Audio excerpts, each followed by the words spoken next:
Here we are in Du Bois, Wyoming, before we hit the trail again and close out our adventure ending in Green River Lakes, Wyoming. This last section for us has been extremely long and full of the need to adapt. This was from Island Park, the trailhead actually outside of Island Park where we were dropped off by our friends Kimra and Randy. And we continued through Yellowstone, stopping for about a day in Old Faithful Village area and Grant Village in order to resupply, recharge batteries, both physical batteries and electronic batteries, and get back on the trail and continue to Brooks Lake, Wyoming. About 130 miles in total.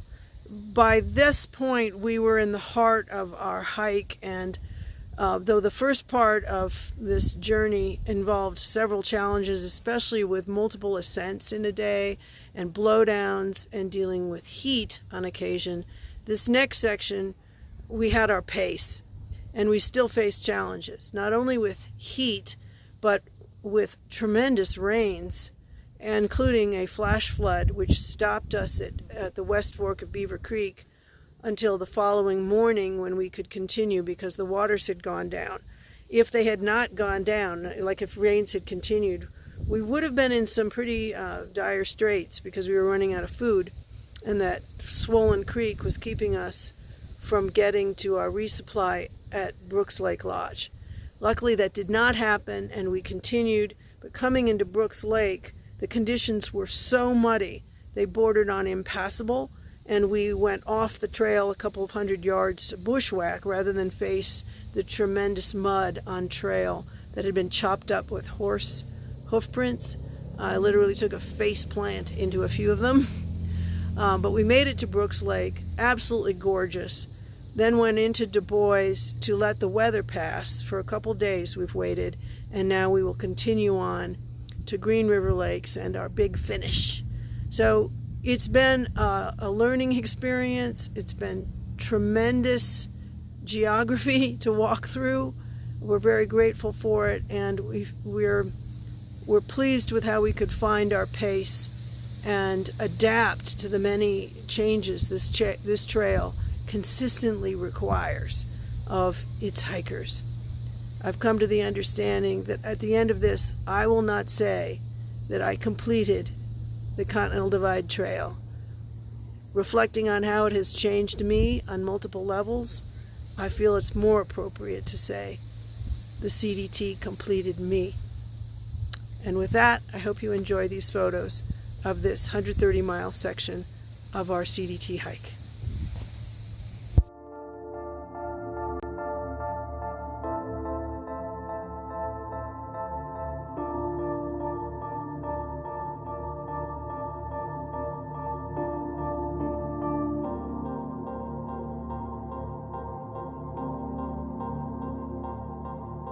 Stumbled at the start line, I've done all that I can do, but I'll try again, I'll try again.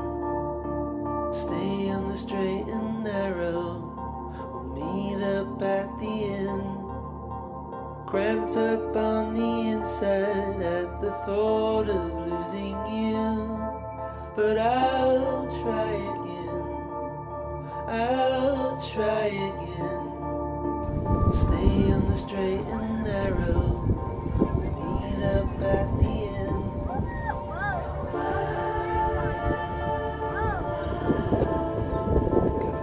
Faithful. Nice.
till I can't go further. I'll just keep on going. I'll just keep on going.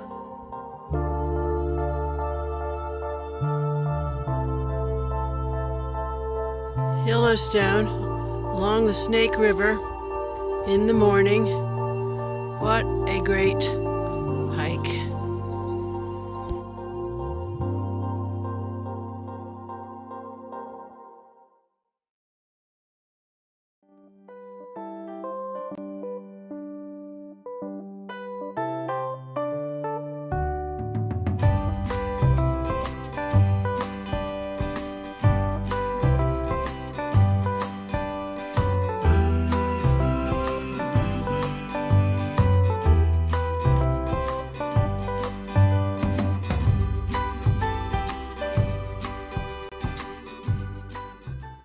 We made it to 10,000 feet before noon, which was quite the ascent, and we're very proud of ourselves. And this is what it looks like. This is just past Yellowstone, about, what, 6 miles? Yeah, 6 to 8 miles. 6 to 8 miles past the southern boundary of Yellowstone. And this is at the top of that ascent. And as Mike just pointed out, it's like pasture land up here. Really beautiful pasture land at 10,000 feet. So we'll be bouncing along at this elevation for a while. Basically, we think we reached, or have almost reached, the rim of the original volcano, what's left of it, that was the start of Yellowstone, which is back in that direction. Just one heck of a valley we're dropping down into. We've had a long ascent today, and we have one smaller one to go.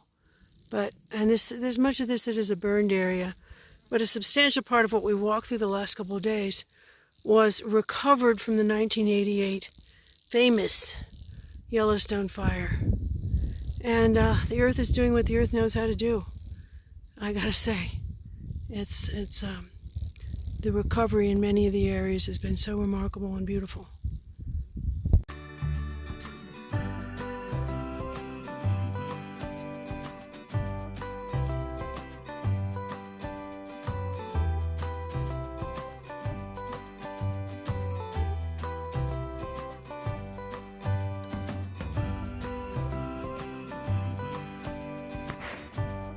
Each ridge today has brought us to an entirely new vista with eons of Earth history in it.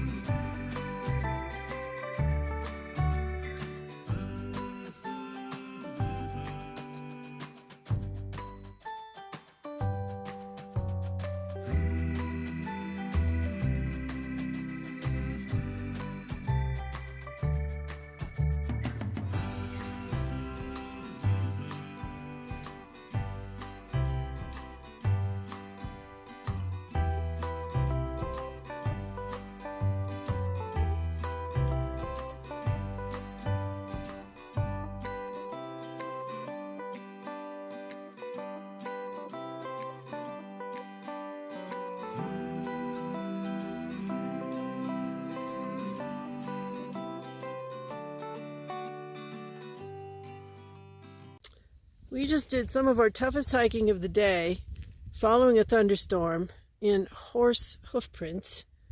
And it was really so awful that we got off of that trail and went into this beautiful that was behind me now, paralleling the trail. And this is what it looks like following that thunderstorm, which is, it now looks gorgeous. We're tired. We have a few miles to go to get to Brooks Lake Lodge. And we are walking into that, which is another thunderstorm. But in the meantime, that's pretty much all of our gear spread out, and we're trying to get it dry. Thus the CDT.